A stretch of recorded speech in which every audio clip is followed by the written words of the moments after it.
Naniniwala ang kapatid ng Israeling pinatay sa Tarlac na pera ang motibo sa pagpatay sa kanya at kanyang kasintahang si Geneva Lopez. Patuloy naman ang pagdating ng mga nakikiramay sa pamilya ni Lopez. Mula sa Minalin, Pampanga, may unang balita live si Jasmine Gabriel Galban ng GMA Regional TV. Jasmine?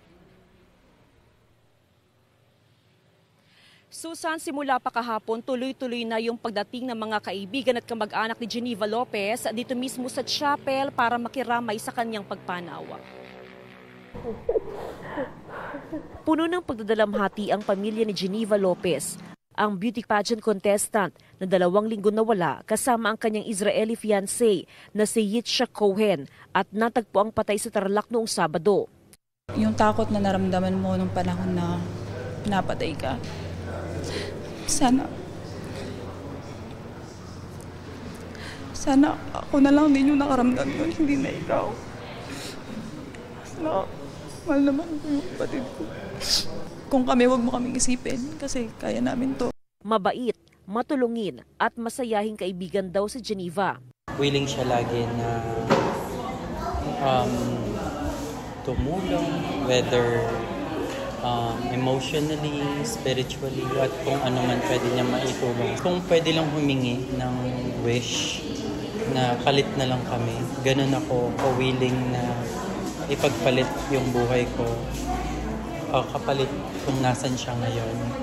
Nahukay ang labi ni Geneva kasamang Israeli boyfriend na si Yitzhak Cohen sa isang liblib na bahagi ng barangay Santa Lucia, Kapas, Tarlac nitong Sabado. Sobrang sakit po kasi hindi mo ma-imagine. Sobrang saya nilang dalawa. Kaya nakakalungkot lang na may mga ano-ano mga nagka-speculation sa mga.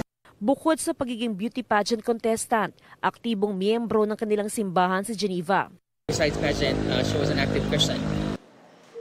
Sa opisyal na pahayag na nilabas ng pamilya ni Geneva, nagpasalamat sila sa mga tumulong at naglaan ng oras para mahanap ang kanilang kaanak.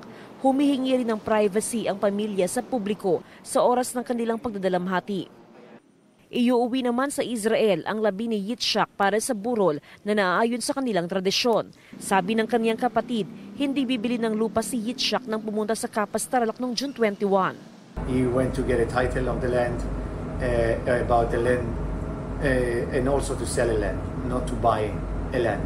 My brother was buying getting a land for a collateral of a land, collateral of a loan, basically. He didn't come with any money. He came for a meeting with one of the suspects, just because he was telling him that he is ready with the papers for the land and that he have a buyer.